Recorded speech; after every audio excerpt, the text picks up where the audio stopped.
Hi everyone, Ron here. Not long ago we went and got a lovely new cement mixer to the back of the tractor from TRIDENT down in Launceston, and we're in the process of just starting to use it for doing post holes at the second. At the moment I've got a bit of sand, a bit of gravel in there, a little bit of cement. I obviously need to add a bit more cement and obviously some more water.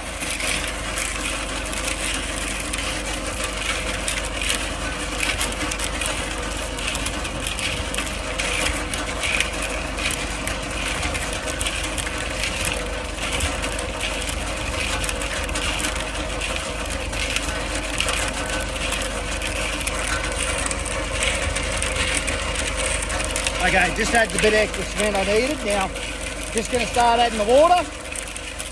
We're doing post holes at the moment.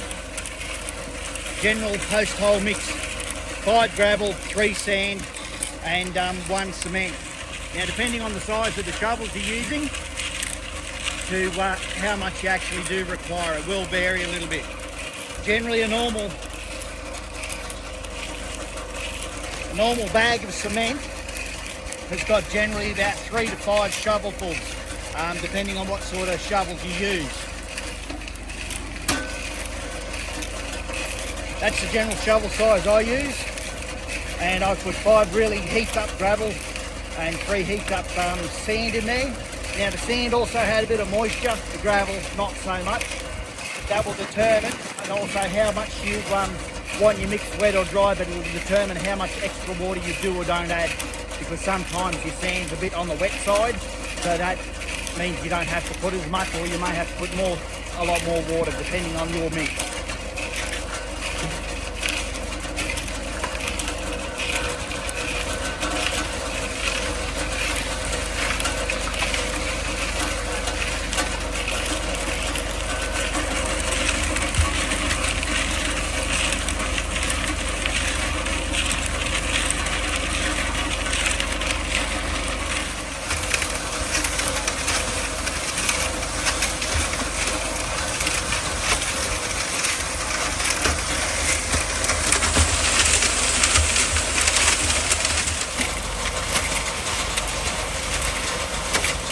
Taken no more than about 5 minutes, 10 minutes between setup, filling it all up to where I want it to, and mixing the cement. As you can see now, it's folding away nicely at the back and all that as well. Plenty green enough for what I'm after. There's basically a whole bag of cement and a little bit in there to make sure that the posts are nice and strong.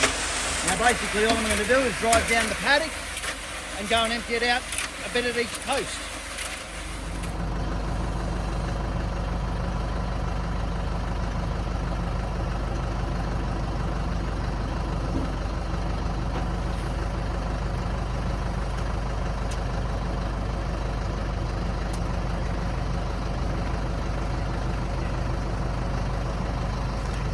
I've just remixed it again because travelling down the road gets a little bit rumpy and bumpy and a bit noisy, so I turned it off for a bit.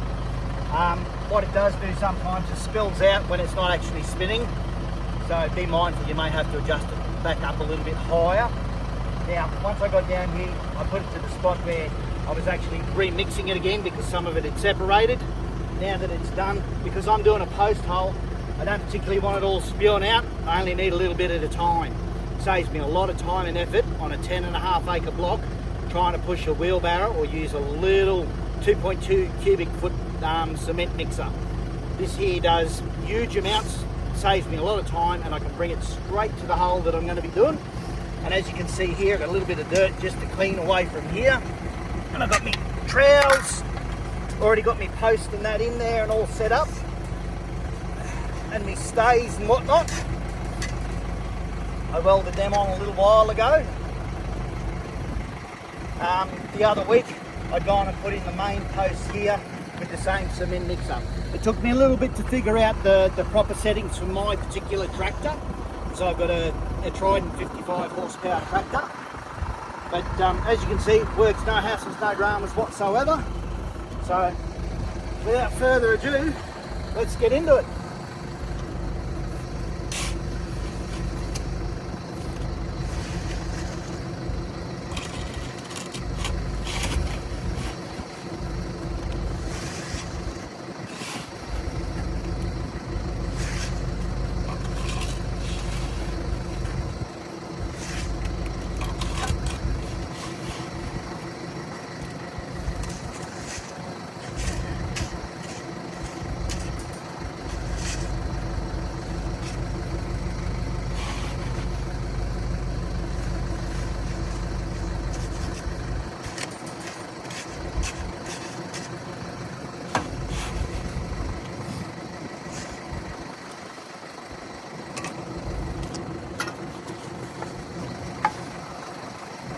Basically all I'm doing here is making sure I've got a little bit of a mound, so hopefully with all the rain that we get around here as well,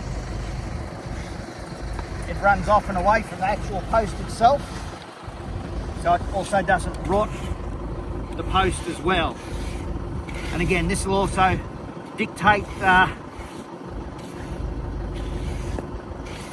much moisture you have in your actual cement when you're doing it. Again, I had a bit of wet sand in there, so I didn't quite need as much water in there as it was going through, because I want to be able to set and do this real quick as I can anyway, and move off to the next one and come back just a little bit later and give it a touch up if it needs to with the trowel. And basically the weapons of choice at the moment, just a wood trowel and a steel float or steel trowel. And you try and taper the cement off and away, just so you have it run off and away and not sit around the base of the actual post or stump itself or stay. Okay, we're off to the next one.